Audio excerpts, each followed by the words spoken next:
See, look if I'm live here. Oh, right on. There we go. Building an audience here. You can sing us a song real quick to build an audience. All right, guys. Today's update on the Army Corps of Engineers denying the process. We got to see it first. We got to see the language in there first. We got to see if it's articulated well. And from what we've seen today, we're going to push forward still. We're going to continue to stay here at the camp. We're going to continue to occupy and prepare until this black snake is gone. From the outside, things are a little different than the inside. So if we stay focused, the work isn't done here. We have a lot of people who were falsely accused over the last several months. So this work isn't done here. Everyone's celebrating, and I think it's a good thing that, you know, those are going to continue celebrating. You know, enjoy yourselves, be safe. But what we're going to do is we're going to continue to work. We're out here still making sure to hold them accountable that they are not going to drill, and continue to work 24/7, 72 hours a day, 96 hours. So we do know they're still shooting drones. One of the drones was down today, and we'll pull in right. There's your turn right there. Left, I mean. Right here. And we're making sure that we still, well, we're going to continue to show the footage. What we witnessed today was military all over the top. Military all the way across. And there's a car behind you. Oh, you got it. Okay, so I lost track. Every time I get to speak here, I'm running on a little bit of 72 hours straight, guys. So I got to meet with the Congresswoman this morning. Shared the concern about an international energy company have domestic ties, utilizing those domestic ties to have a no-fly zone, which is Morton County Police Department and National Guard, using many resources. We had a meeting with the FAA, and it was a private meeting to discuss and articulate the no-fly zone. For some reason, they felt I had the power to shut down all drones and not fly anymore, and they were going to guarantee a 96-hour window for me to not fly, and then they would lift the TFR. We know that's kind of bullshit, because as soon as we walked out, they enabled the no-fly zone. I showed them all the evidence of human rights violations, animal rights violations, the Geneva Convention violation, as well as civil rights violations, and video, and he admitted that Morton County had no evidence. All they had was multiple agencies agreeing that they needed to shut down the no-fly zone. I did meet with one guy today that was the first guy to be able to fly in the no-fly zone. Unfortunately, this was a reporter who had no idea on where to put his point of access. This was a level 3, which is one of the highest levels of no-fly-in. They thought that was only for terrorists. So people have been ripping apart this no-fly zone. It's simple. It's not supposed to be put in. It's a violation of our First Amendment rights as Americans. So we're flying from the reservation. We have a sovereign entity, a sovereign nation that has the right-of-way over their airspace. And he told me that we were still flying in a no-fly zone. He asked me to not fly. I was very specific to him, and I says, I do not have the sovereign authority to say otherwise. I'm not a tribal government. It's not my homelands, and I cannot speak on behalf of the tribal council. That's that. You'll have to provide documentation. You're going to have to come to the tribal courts. He goes, well, Myron, that's kind of a gray area. I'll need a lawyer. I knew it. He's bullshitting me all the time. So tribal airspace is also going to be, unless the tribe has given up its sovereignty of fly zones, that's the only way they can have the airspace. Other than that, they did an MOU or a joint something where they lease it out, like Spectrum, anything like that. So this is a gray area that we're looking to articulate tribal airspace, as well as we're going to continue with Spectrum And many of you guys don't know, but millions of dollars fly through the air every day. On our phone right now, if I'm on the tribal lands using my AT&T, they should be paying the rights to the tribe to go through their cell towers, like if you were using Roger Wireless in Canada, or down in using the Mexico or anywhere around the world you use their cell towers. So here we are today. We're going to have to educate technology at a grassroots, bring it into the tribal councils, educate the tribes that this is the time to practice your sovereignty, not ask for permission for your sovereignty. This is where we are today. And I want to talk to one of my brothers over here. He's a lawyer and on inherent rights. And I want to ask him a little question about what he thought today. He's also a veteran. Go ahead, brother.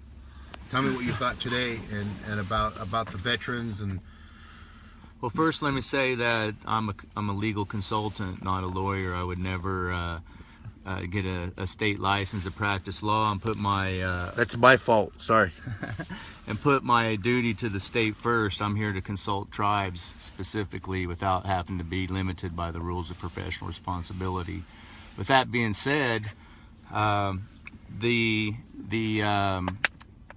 today was a nice win for everybody. I hope everybody's out there celebrating and doing it safely and recognizing that we got to get focused again tomorrow.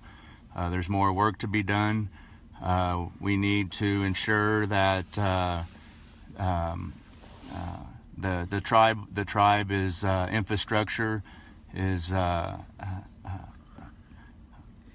built up so that we can get these inherent rights expressed clearly, so that when the Army Corps of Engineers tries to come back through this route, which is it's likely they will, because they could possibly look at some congressional statutes that allow them to challenge the Corps of Engineers decision.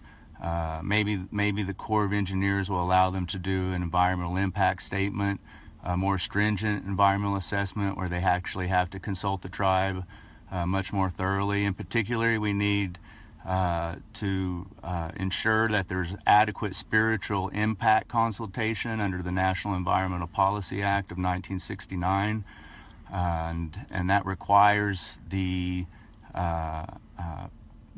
ones doing the environmental impact statement to consult the tribal elders, not an anthropologist from some university that can't see traditional cultural property, but people that have come from this land that understand indigenous culture. So there's still some, this is a good victory, but in order for tribes to ensure this doesn't happen again, not just Standing Rock Sioux, all of them, we all have to begin to start practicing our governance, utilizing our inherent powers and not so much these congressionally delegated powers. Just give an example of how do you use an inherent power. Well, when you do economic development, you don't have to use a federal charter or a state corporation. The tribe has just the same authority as any other nation. They could codify and develop their own business structures, a tribal corporation, a tribal LLC, on their own authority, and they get the same protections that a Section 17 or any nation would have. They have sovereign immunity and tax immunity, and then you structure your businesses on trust land. It's exclusively the tribe's jurisdiction, and you stop state encroachment. You don't do businesses with state corporations. You do business with your own corporations, and then you subcontract state corporations. And now you just circumvented a Supreme Court decision called Cotton Petroleum.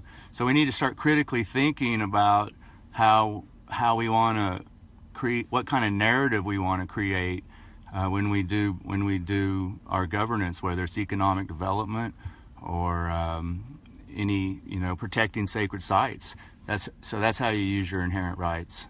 Can you give just a really quick summary of the day and the energy down there at the Osheti-Shikowan now today? Oh wow, powerful. People holding hands for miles and songs, lots of songs and some hooping going on and people crying and it was just it was a real beautiful thing to see. Were you there too, brother? I was. Tell me what you thought over there. Give your name and tribe and what you thought today. I'm Northern Arapaho. My name is Dallin Maybe. I'm Northern Arapaho and Seneca from New York and Wyoming. I was cautiously optimistic. I almost didn't want to believe, because I saw two inevitable outcomes. I saw one where, more violence, more brutality was going to be inflicted on us. But I think when they anticipated people would start leaving camp because of the cold, that ability to suffer really, Indians know how to suffer. We suffer in our Sundance. We recognize the power of prayer and suffering in ceremonies like our Sundance and like our sweats. And it felt good to see that, because I was here last week and I came back up just the other day, and the camp hadn't gotten any smaller. It was really heartening to see so many committed people to a cause that is about humanity, not just the people of Standing Rock. Usually it's the Indians standing on our own, fighting our own battles. But for once, people recognized that water is sacred for everybody, not just Native peoples. And so when they made the announcement, I immediately thought, well, at least they recognized that, they would have had a media nightmare on their hands, not just Native peoples, not just the people at the camp being brutalized, but now you got veterans from World War II, Korea, Vietnam, the Iraqi conflicts. Nobody wanted to see that on the 10 o'clock news. And so I initially thought that the evacuation notice from the state as well as from the Army Corps of Engineers was going to be the first step towards final violent resolution. But then they made this announcement. It totally blew my mind. I was excited, but still cautious. Our law degrees taught us that there's always some wiggle room somewhere. And so what we see is a temporary, solution to a complicated battle. They are going to hopefully force Energy Transfer Partners into some real spiritual consultation. But those guys aren't going to give up on this route. They know they've got a bigger fight if they try to move it back north of Bismarck. They've already spent millions of dollars getting to the water here. They're going to file some suits to enjoin the Corps of Engineers to keep moving forward. So the fight's not over. So I'm happy to hear that the camp is still resolute, that a lot of people are going to stick around until this thing is seen through to the end. So it's exciting time to be in Standing Rock. Oh, thank you. So we'll close out with that. Just beautiful day. Everyone working together.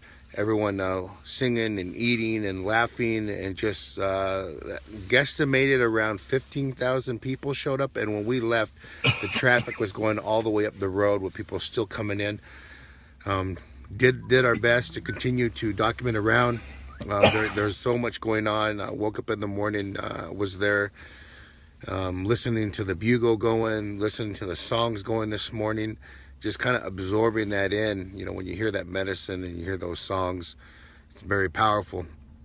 Spoke with veterans from Navy SEALs to Green Beret, Special Forces, just Navy, Air Force, and even met a couple of people who said they used to be mercenaries. And that wasn't what it was about. This isn't what they thought it was about. And they were coming back down to get that healing that they're hearing from their fellow veterans that were coming down here, their brothers. So I thought it was really something different to have that conversation with them when I was way out in the middle of nowhere. And they've already they already knew the layout. They already knew where to go. They were already they were ready to protect us, and they were ready to stand in front of the water protectors and do what they can. And that was very powerful, reminding them that this was a spiritual movement here, and they respected that. And that was something different for them, because if it was ready for war, they were ready to go to war, but this was a spiritual war. And that was something really different, having these conversations with them and listening to their story, why they're here. And it was something different, a movement for them, a spiritual movement. We talked about the disconnect with the DAPL spirit, is that their spirit's disconnected. The Morton County's commitment to doing this They also described their military tactics, that they weren't uneducated in any type of the military form. Kirschmeyer, they described him as, pretty much one of the guys that been bullied in school. Some of the people who knew him, he was bullied in school, and this is his tactic, is to bully back some way, shape, or form of what you're seeing here.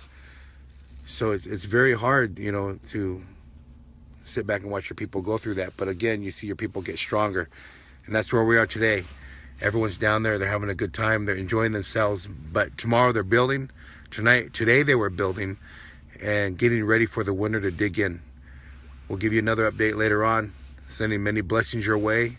And today is number 9th drone. They shot the drone from afar. There was probably a total of 15 drones in the air.